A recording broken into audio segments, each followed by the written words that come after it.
Hello friends, कैसे हैं आप लोग। उम्मीद करती हूँ कि आप लोग बहुत अच्छे होंगे। आज इस यूट्यूब चैनल पे मैं आप सभी का फिर से हार्दिक स्वागत करती हूँ। तो फ्रेंड्स, वीडियो बनाने से पहले मैं ये रिक्वेस्ट करूँगी कि अगर आप मेरे चैनल में नए हैं तो ज़्यादा से ज़्यादा इसे सब्सक्राइब, लाइक एंड शेयर ज़रूर करें, ताकि आपको इस वीडियो से जुड़ी हर नई अपडेट आपको मिलती रहे।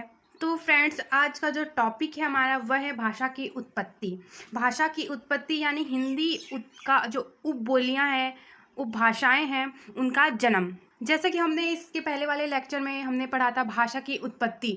भाषा की उत्पत्ति कैसे हो रही थी, इसे मैं एक बार रिवाइज करवा देती हूँ। जो संस्कृत, सबसे पहले जो भाषा उत्पन्न हुआ वह है संस्कृत। संस्कृत से जो दो भाषाएं उपशाखाएं निकली, वह है पहला जो है लौकिक, दूसरा है वैदिक। जो लौकिक है उसे नई भाषा का जो जन्म हुआ, नई भाषा का जो जन्म हुआ उसे हम पाली भाषा कहते हैं, तथा इस पाली को ही देशीय भाषा कहा गया या जन की भाषा भी कहा गया। फिर इस पाली भाषा के बाद एक नवीन भाषा का जो जन्म हुआ वह है प्राकृत। प्राकृत यानी मलेच्छियों की भाषा। जैन धर्म के लोग जो है इसका प्रचार प्रसार किया। जैन धर्म के लोगों ने इसका प्रचार प्रसार किया। अब जो है अगली भाषा जो आती है, एक नवीन भाषा का जन्म हुआ, उसका नाम है, जिसका नाम वास्तव में है अपभ्रंश। अपभ्रंश यानी गिरा हुआ, भ्रष्ट। इसके जो उपनाम हो गए, अवहट हो गए, अवहत हो गए। कल हमारा यहाँ तक का सफ़र हुआ था। अब हम आगे चलते हैं तथा वास्तव में जो भाषा विकसित हुई थी या जो विद्वानों ने भाषा विकृत को सुलझाने की कोशिश की थी, वह कैसे की थी, आइए देखते हैं। बताती हूँ, धैर्य रखिएगा, क्योंकि धैर्यवान व्यक्ति ही अपने लक्ष्य को प्राप्त करता है। दोस्तों, बता दूँ मैं, पढ़ाना एक अलग विषय है। परीक्षा में केवल ज्ञान का मूल्यांकन नहीं होता, सदैव धैर्य भी मूल्यांकन होता है, यानी धैर्य का भी मूल्यांकन होता है।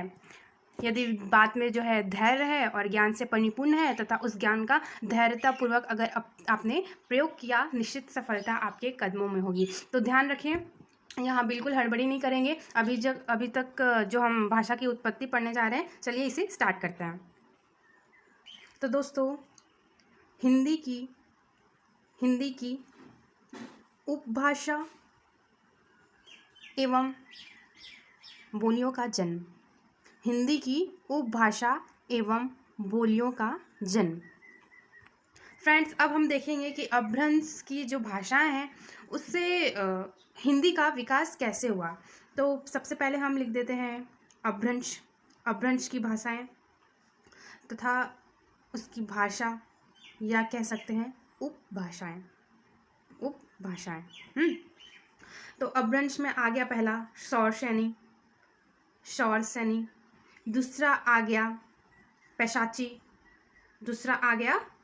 पैशाची, तीसरा जो आ गया वह है हमारा ब्राजट, चौथा आ गया हमारा महाराष्ट्री। दोस्तों, ये ई की मात्रा लगने से इसका जो रूप है वह विशेषण हो गया है, ठीक है। अगर ये ई नहीं लगता, ई की मात्रा अगर नहीं लगती तो ये संज्ञा रूप कहलाता। तो महाराष्ट्र के बाद हमारा जो मागधी आ जाएगा, मागधी के बाद जो अगला नवीन भाषा का जो जन्म हुआ वह है अर्धमागधी। क्या है? अर्धमागधी। ठीक है, चलो फिर देखते हैं शौरसेनी से किन भारतीय भाषाओं का जन्म हुआ। उन भाषाओं से हम देखेंगे कि इनकी जो उपभाषा है, इनसे हिंदी का जन्म कैसे हुआ। तो दोस्तों, शौरसेनी से हो गया हमारा पश्चिमी हिंदी हो गई, और राजस्थानी हो गया, गुजराती हो गया और पहाड़ी हो गया, ठीक है। तो हम देखेंगे कि शौरसेनी अपभ्रंश से किन भाषाओं का जन्म हुआ। तो वो है पश्चिमी हिंदी हो गया, राजस्थानी हो गया, गुजराती हो गया और पहाड़ी हो गया। अब देखते हैं कि पैशाची में जो किन भाषाओं का जन्म हुआ। पैशाची में भाषा को जो जन्म हुआ वह है लहंदा और पंजाबी। फिर जो नेक्स्ट हमारा आता है, जिस पैशाची के पास जो नवीन भाषा आई अपभ्रंश में, वह है ब्राचट में जिस भाषा का जो जन्म हुआ वह है सिंधी। ब्राचट से जो भाषाएं निकली वह है सिंधी की भाषा। अब है महाराष्ट्री। नेक्स्ट जो ब्राचट के बाद जो भाषा का जो विस्तार हुआ वह है महाराष्ट्री से आगे हमारा महाराष्ट्र से हमारा क्या आ गया, मराठी। फिर देखते हैं महाराष्ट्र के बाद हमारा जो आता है नेक्स्ट मागधी का विकास हुआ। इसमें मागधी में आ जाएगा हमारा बिहारी आ गया, उड़िया आ गया, उड़िया आ गया, बंगला आ गया हमारा, बंगला आ गया, तथा असमिया।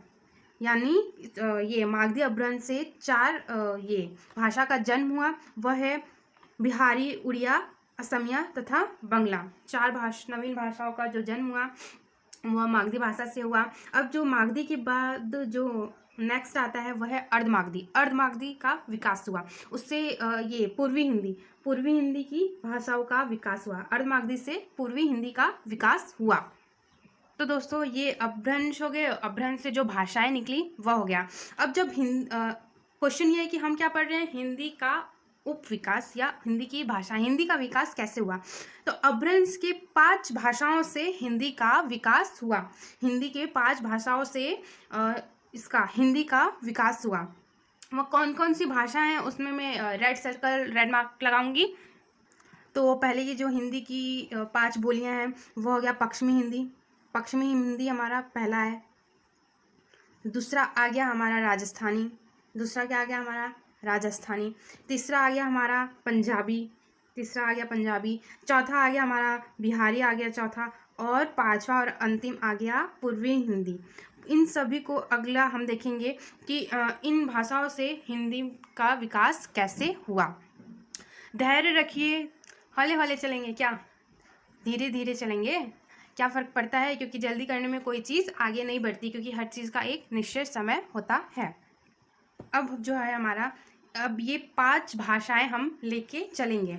तो हमारा हो गया हिंदी। हिंदी की भाषाएं, हिंदी की जो भाषा है उससे विकास कैसे हुआ। हिंदी की 5 भाषाओं से इनकी 18 बोलियों का विकास कैसे हुआ। तो पहला जो है हमारा पश्चिमी हिंदी। पहला क्या था हमारा, पश्चिमी हिंदी। पश्चिमी हिंदी से किन किन भाषाओं का विकास हुआ, किन किन भाषाओं का विकास हुआ। ये हमारी भाषा हो गई तथा ये उपभाषा, हिंदी की उपभाषा। हिंदी की पश्चिमी हिंदी से हिंदी की 5 उपभाषाएं निकलती हैं। वह है बांगरू, बांगरू हो गया। तो जो बांगरू है उसको हम क्या कह सकते हैं, हरियाणवी भाषा। ये क्या है, बांगरू एक हरियाणवी भाषा है। फिर जो नेक्स्ट हमारा आता है वह क्या हो गया, बुंदेली। बुंदेली भाषा, किन भाषा का विकास हुआ, दूसरा है बुंदेली का विकास हुआ। फिर है ये अब ब्रज भाषा का विकास हुआ। ब्रज भाषा के बाद कन्नौजी का विकास हुआ, कन्नौजी भाषा का विकास हुआ। फिर अगला जो है 5वां, वह किन भाषा, खड़ी बोली। खड़ी बोली को हम लोग कौरवी भी कहते हैं। खड़ी बोली को क्या कहते हैं, कौरवी भी कहते हैं, कौरवी भी कहते हैं। ये हिंद जो खड़ी बोली उसको कौरवी किसने कहा, वह है राहुल सांस्कृत्या ने। राहुल सांस्कृत्या ने खड़ी बोली को, कौरवी को खड़ी बोली कहा है। अब जो आता है हमारा नेक्स्ट वह है पश्चिमी हिंदी। वह क्या है, पश्चिमी हिंदी। पश्चिमी हिंदी पढ़ लिया, सॉरी, पूर्वी हिंदी। पूर्वी हिंदी, पूर्वी हिंदी का विकास क्रम हम देखेंगे। तो पूर्वी हिंदी में आ जाते हैं हमारा अवधी, बघेली, छत्तीसगढ़ी। क्या जाता है, अवधी, बघेली, छत्तीसगढ़ी, बघेली तथा छत्तीसगढ़ी। तो पूर्वी हिंदी से कितने भाषाओं का जो जन्म हुआ है वह है पहला अवधी, दूसरा है बघेली, तीसरा है छत्तीसगढ़ी। नेक्स्ट जो आता है हमारा पहाड़ी। यहाँ पे देख लेते हैं हमारा पश्चिमी हिंदी हमने पढ़ लिया। राजस्थानी, राजस्थानी को पूर्वी हिंदी भी कहा जाता है, ठीक है। और अब हम देखेंगे पंजाबी। पंजाबी अपभ्रंश से जो 5 भाषाएं निकली वह हो गया हमारा पश्चिमी हिंदी हो गया, राजस्थानी हो गया, ये पंजाबी नहीं। जो तीसरे भाषा का जो विकास हुआ वह है पहाड़ी। तीसरे भाषा का जो विकास हुआ है वह है पहाड़ी, जो हम अभी चर्चा करेंगे। तो नेक्स्ट जो हमारा तीसरा है वह हो गया हमारा पहाड़ी। तीसरा हो गया पहाड़ी। पहाड़ी से किन उपभाषाओं का जो जन्म हुआ वह है कुमाऊनी, गढ़वाली आ गया तथा नेपाली का विकास हुआ। तीन उपभाषाओं का विकास हुआ, वह है कुमाऊनी, गढ़वाली तथा नेपाली। अब आ गया हमारा चौथा है राजस्थानी। राजस्थानी से किन भाषाओं का जो जन्म हुआ वह है राजस्थानी से 4 उपभाषाओं का जन्म हुआ। पहला जो है हमारा वह है मारवाड़ी हो गया, दूसरा हो गया मेवाती हो गया, तीसरा जो हो गया हमारा मालवी हो गया, चौथा है हमारा जयपुरी। तो इसे रिटर्न में कर लेते हैं। मारवाड़ी, मेवाती हो गया, जयपुरी हो गया, जयपुरी का विकास हुआ, तथा मालवी का विकास हुआ। राजस्थानी से 4 उपभाषाओं का विकास हुआ, पहाड़ी से 3 उपभाषाओं का विकास हुआ। अब देखते हैं जो अंतिम है वह है हमारा बिहारी से जो है 3 उपभाषाएं निकली। तो 5वां नंबर है बिहारी से 3 उपभाषाएं निकली। पहला है, दूसरा, तीसरा। पहला है हमारा मगही, दूसरा आ गया हमारा मैथिली, तीसरा जो आ गया हमारा भोजपुरी, जो उत्तर प्रदेश में ज़्यादा प्रायः बोली जाती है। तो अब हम देखेंगे कि जो हिंदी भाषा, जो अपभ्रंश से जो हिंदी भाषा निकली वो कितनी, उसकी उपबोलियाँ कितनी हैं। तो मैंने जैसे कि आप लोगों को बता दिया है कि जो हिंदी भाषा से जो उत्पन्न हुई है वह है उसकी 18 बोलियाँ। तो देख लेते हैं। 1 2 3 4 5 5 हो गया पश्चिमी हिंदी से हो गया, 3 हो गया पूर्वी हिंदी से, मतलब 5 3 8 पहाड़ी से हो गया 3 8 3 11 और 4 15। राजस्थानी से जो 4 निकला वह है मारवाड़ी, मेवाती, जयपुरी, मालवी। 15 ये है 16 17 18, यानी हम देख सकते हैं कि जो हिंदी भाषा से जो उपभाषा निकली, बोलियां निकली वह है 18। हिंदी की 5 भाषाओं से 18 बोलियों का जन्म हमने देखा। तो फ्रेंड्स इसे मैं एक बार रिवाइज कर दूंगी। जो है भाषा की उत्पत्ति हमने पढ़ा। भाषा की उत्पत्ति में हिंदी की उपभाषा एवं बोलियों का जन्म हमने कैसे देखा। हिंदी की उपभाषा, हिंदी की जो 5 उपभाषाएं उनमें 18 बोलियों का जन्म कैसे हुआ, उसको देखने से पहले हमने अपभ्रंश की भाषाओं को विस्तार से देखा। तो शौशैनी अपभ्रंश से 4 भाषाएं निकली, वह है पश्चिमी हिंदी, राजस्थानी, गुजराती, पहाड़ी।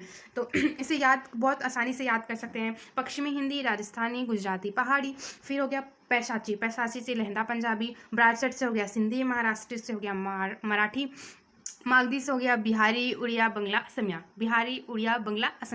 फिर हो गया अर्धमागधी से हो गया पूर्वी हिंदी। अब भी ये जो पश्चिमी हिंदी, राजस्थानी, पहाड़ी, बिहारी, पूर्वी हिंदी, इन सब से जो उप बोलियाँ निकली, 18 बोलियाँ निकली, वह देख लेते हैं। इन्हें भी याद करना बहुत कठिन नहीं है, सरल है।